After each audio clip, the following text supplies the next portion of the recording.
Hey everybody, how's it going? Today I'm going to give you my breakdown on the training block for the New York City Half Marathon.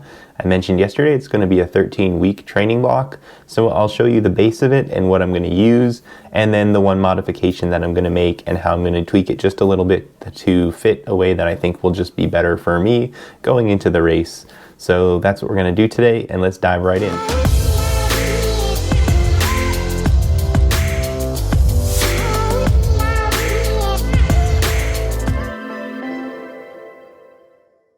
Okay, so first off, let me tell you about the base plan that I'm going to be using.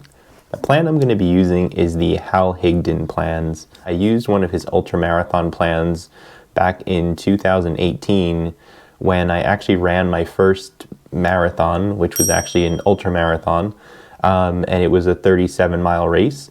So I had actually tweaked one of his 50K plans and adjusted it for the 60K that I was running. And overall, it worked out pretty well. I had some success with it. I did have some issues with an IT band syndrome pain in my knee. But that was really my own fault, getting into that much mileage. And all in all, I did pretty well in the race, even though I had to take time off towards the end of the training block. So I was happy with it, and it worked well for me, like I said in the past, using some of these formats of training. The other reason that I'm going to use this plan for this particular race is, I've been talking about coming off of some pain and everything after the New York City Marathon and the training block leading up to it. And this particular half marathon training plan is actually, in my opinion and what I'm used to, it's fairly low mileage. The max mileage in this particular training block is around 30 miles. So for me, I think that'll be a really good opportunity to get some solid training in for the New York City Half Marathon, but also still allow my body to do some healing and not push the mileage up too high. So I was just happy to find something that, was considered, I think, actually the intermediate training plan in this case, but still maintain relatively low mileage in comparison to what I'm used to, just while I've been running for fun and also in training for marathons, which usually carry more mileage, at least for me at this time.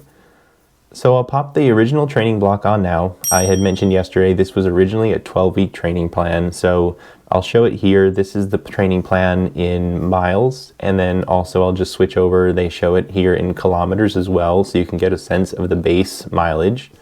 Now, what I did was I took this base training block and I added a week between what was week 11 and 12. So I'll put it here. I laid it all out for myself here in a spreadsheet. Each week is listed out. You'll see there's 13 weeks that I have now in the training block instead of 12. And I also put the first Monday of the training block in the first column. So, it starts on December 20th all the way through Monday, March 14th, which that week ends on race day for the New York City Half. Now you'll see here I also highlighted in green across the middle. That's the row that I added as far as the new training week that I added in. And basically why I did this was I did a whole bunch of research and I was just checking it out, and I'm confident and settled on the fact that I think I'm going to need an extra taper week. The original training plan went straight from the 12-mile max training mileage on Sunday. Then the next week was the race. It also went from the max reps on Wednesday as far as the track workout with 10 by 400, and then the Sunday 12-miler right before, again, race week, where it did a hard taper, and then it was race day. So I looked up a lot of stuff on this. I was trying to figure out, is there anyone else that really does this? Can I find anyone else who really suggests going straight from your max training weekend into the race weekend the next week? And I just couldn't find anything that was unique to me as well. I've always had at least 2 weeks basically of tapering going into a half marathon, usually 3 weeks for me going into a full marathon.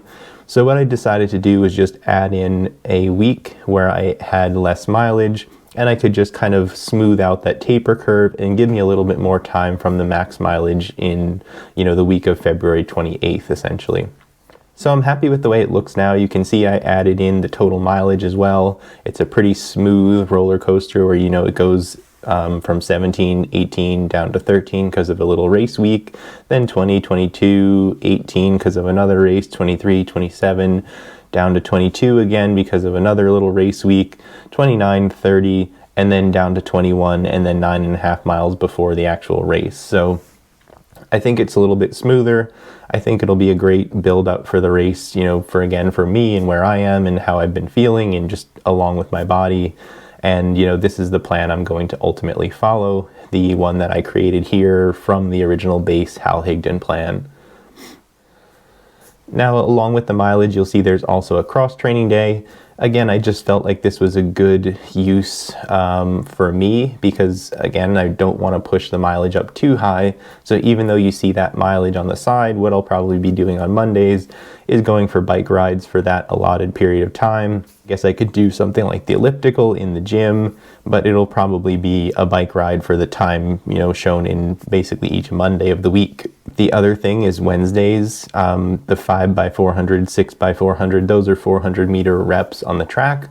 So I'll share more as I get into the actual track work as far as my pace for the 400 meters, but it'll be a 400-meter rep followed by a 400-meter cool down lap into the next 400-meter rep, cool down, so on for however many are listed at rep pace for that particular Wednesday. The other thing that may just need some clarity is what a tempo run is. A tempo run, specifically in the Hal Higdon plan, and also how I do tempo runs, is basically a build-up run. So for the first, 10 minutes or so, it's usually a warm-up. Then you kind of increase your pace slowly and steadily over the run until you hit about somewhere in between 5 and 10K pace. And you usually hit that about 60% of your way through your run. That way you can then slowly kind of swing back down and slow down into a cool down. So it's kind of like a roller coaster of a run. You start out nice and easy to warm up, you speed up, hit, about 2/3 of the way through the run at your 5 to 10K pace, somewhere in there, and then slow down again and, just kind of cruise back home after that. So that's how I do a tempo run. It's a build up and then a cool down, all in that time that is listed in the, Wednesday run. One other small change you'll see again in week 7 and also in the week I added in some threshold miles. This is something that worked really well for me back when I was training in 2018, 2019. They're just individual miles done at threshold pace with 1 minute rest in between and then another threshold mile. So there's 3 of them on the week of January 31st on that Wednesday. So it'll be a threshold mile, 1 minute rest, threshold mile, 1 minute rest, 1 more threshold mile, and then a cool down lap. So that'll be what my threshold work is in this particular training block in week 7 and in week 12. The last thing you'll see is on Saturday, there are runs at race pace. For me, again, we'll get into it very soon. I'll describe a little bit what my race pace is going to be for the New York City Half Marathon, but it's essentially just going to be a steady run at the pace I plan to run the race. And they'll be for, 3, 4, 5, I think it goes up to just 5 miles, maybe 6 miles at race pace. And that particular day, again, just the pace I plan to run the New York City Half, nice steady run that Saturday. So that really wraps it up. I mean, that's going to be the training block for the New York City Half Marathon. Again, for me, it's going to start on December 20th, on that Monday. And then the weeks before I mentioned yesterday, it's just going to be a slow buildup of mileage over the next 4 weeks. So I hope it's clear the way I laid out everything, the changes that I made to the Hal Higdon plan. I don't know if anyone's ever, experienced the Hal Higdon Half Marathon plans. How do you feel about having a little bit less taper time, pretty much maxing out your workout and your mileage going right into the race week? How do you feel about that? Have you done it before? I'd love to know in the comments down below, so let me know. So we'll get into training very soon, but I just wanted to share the training plan that I'm going to be following. Hopefully you want to follow along and see what else is coming up in my next videos. So definitely subscribe down below, hit the like button if everything was clear and you really enjoyed watching this video. I hope to see you guys in the next video, and there'll definitely be more running content coming your way. Take care and happy Thanksgiving.